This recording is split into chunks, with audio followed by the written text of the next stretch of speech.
Regulations of gene expressions इन यूकेरियोटिक्स। आज के topic में हम रेगुलेशंस ऑफ जीन एक्सप्रेशंस इन यूकेरियोटिक्स इसके बारे में पढ़ेंगे हम कि यूकेरियोटिक्स में जीन रेगुलेशंस या gene expression regulation of gene expressions कैसे होता है।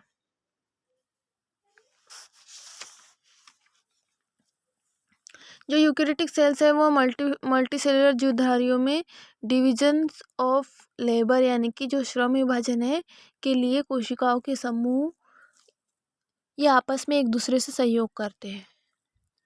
जो प्रोकैरियोटिक्स के विपरीत यूकेरियोटिक्स में जीन अभिव्यक्ति या फिर जीन रेगुलेशंस या रेगुलेशन ऑफ जीन एक्सप्रेशन के कुछ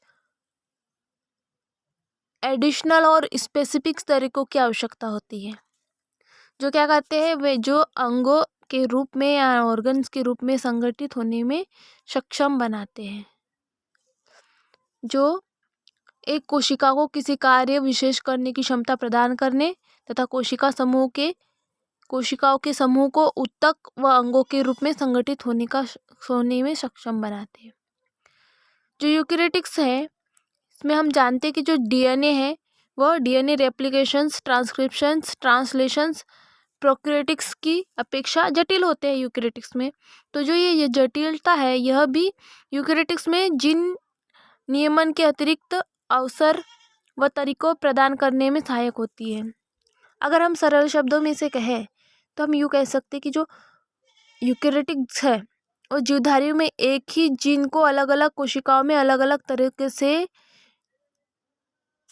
नियमन की आवश्यकता हो सकती है।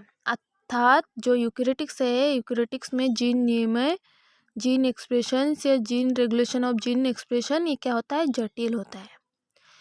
प्रोकैरियोटिक्स की अपेक्षा जो यूकेरियोटिक सेल्स का जीवन काल या लाइफ स्पैन है वो प्राय अधिक होता है, जिसके कारण क्या होता है, जिसके दौरान उसे विभिन्न प्रकार के स्टिमुली के प्रति अनेक बार प्रतिक्रिया करनी पड़ती है और हर बार नए एंजाइम्स की बजाय यह कोशिकाएं पूर्व निर्मित एंजाइमों में कुछ फेरबदल कर उसे कार्य करने में प्रयास करती है।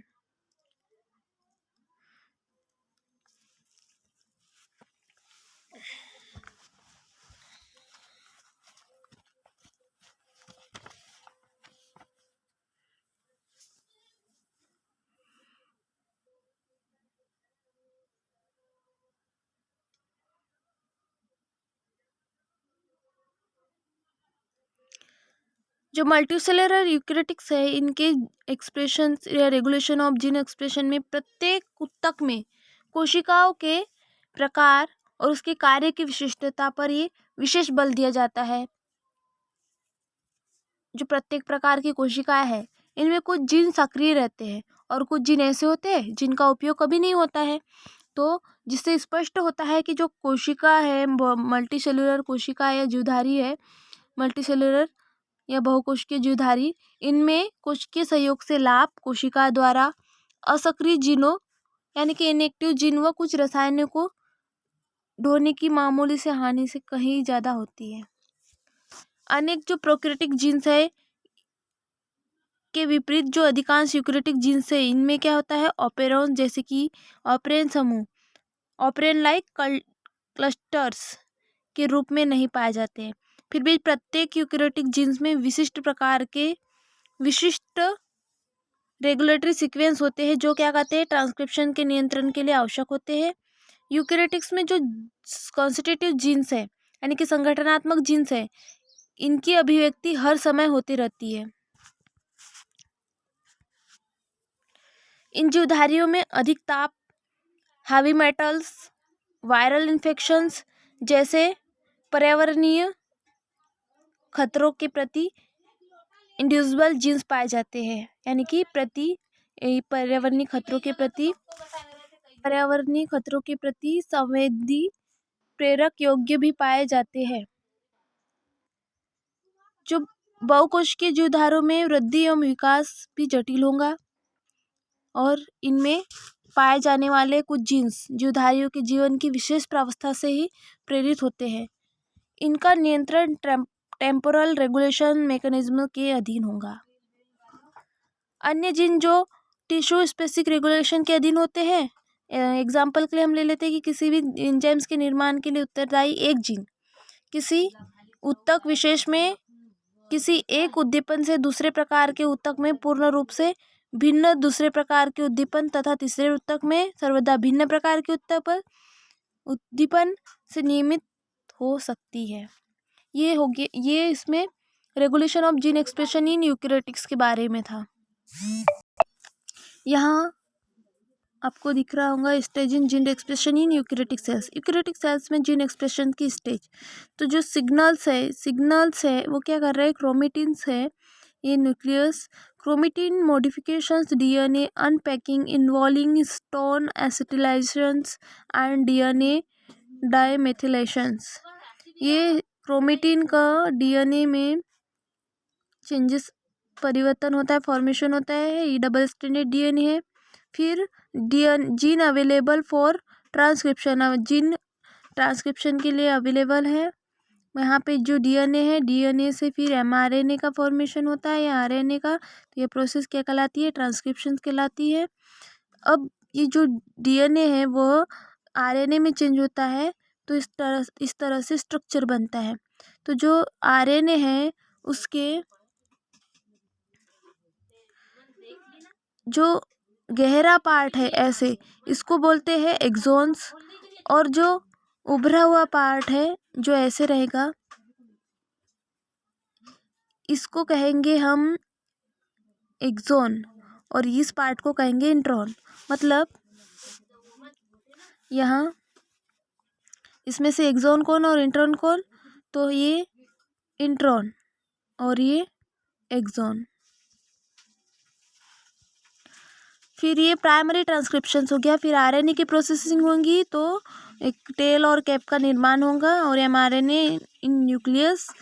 फिर इसको transport to cytoplasm, transport to cytoplasm में ये प्रक्रिया mRNA in cytoplasm degradations of mRNA का डिग्रेडेशन होगा, तो ये छोटे छोटे खंडों में टूट जाएगा। छोटे छोटे खंडों में टूटने के बाद में ये पॉलीपेप्टाइड चेन्स का फॉर्मेशन करेगा, यानी कि यहाँ ट्रांसलेशन की प्रोसेस स्टार्ट होगी। ट्रांसलेशन की प्रोसेस भी कहलाएगी है। फिर क्या होगा, पॉलीपेप्टाइड चेन्स का क्लीवेजिंग होगा, यानी कि केमिकल जो है modification transport to cellular destinations. ये पॉलीपेप्टाइड चेन्स का एक केमिकल मॉडिफिकेशन होकर ये एक्टिव प्रोटीन में चेंजेस बदल जाती है। एक्टिव प्रोटीन्स या डिग्रेडेशन ऑफ प्रोटीन्स हो जाता है इसमें, तो जो प्रोटीन्स के अणु है वो मॉलिक्यूल्स है वो डिग्रेडेट हो जाएंगे, यानी कि डिग्रेडेट ऑफ प्रोटीन स्टेज कहलाएंगी। तो इस तब ये प्रोटीन के अणु डिग्रेडेट हो जाएंगे। तो ये क्या प्रोसेस क्या हो गई, gene expression in eukaryotic sales. तो फाइनली जो इसमें हमने क्या देखा, जो क्रोमेटिन्स है, क्रोमेटिन्स जाल है, ये क्रोमेटिन मॉडिफिकेशंस करके डीएनए अनपैकिंग इन्वॉल्व होता है, जो स्टोन एसिटिलाइजेशन एंड डीएनए डाइमेथिलाइजेशन होगा। ये प्रक्रिया न्यूक्लियस में, जहाँ डीएनए डबल स्ट्रैंडेड है, डीएनए अवेलेबल इन ट्रांसक्रिप्शन करने के लिए डीएनए अवेलेबल है, डीएनए से फिर ये एमआरएनए में या आरएनए में चेंज होगा, तो ये प्रक्रिया कहलाएंगी ट्रांसक्रिप्शंस। और ये प्राइमरी ट्रांसक्रिप्शंस के अंतर्गत आएगा, जिसमें आरएनए जो बनेगा उसमें एक्सॉन और इंट्रॉन्स पार्ट पाए जाएंगे। फिर आरएनए प्रोसेसिंग करके जो ट्रांसपोर्ट ऑफ साइटोप्लाज्म में, फिर ट्रांसपोर्ट ऑफ साइटोप्लाज्म से एमआरएनए का डिग्रेडेशन होगा साइटोप्लाज्म में।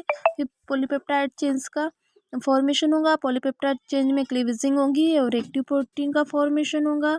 एक्टिव प्रोटीन से फिर प्रोटीन्स का डिग्रेडेशन, प्रोटीन्स के अणु में डिग्रेडेशन होगा और प्रोटीन के अणु डिग्रेडेट हो जाएंगे। तो ये स्टेप हो जाएंगे यूकेरियोटिक्स ऑफ जीन एक्सप्रेशंस या stage in gene expression in eukaryotic sales. तो इस प्रकार से हमने देखा कि जो यूकेरियोटिक्स है, यूकेरियोटिक्स में जीन एक्सप्रेशंस कैसे होता है और इसकी स्टेज कैसी होती है। तो ये stage in gene expression in eukaryotics या gene expression in eukaryotic cells कहलाएगी। Thank you.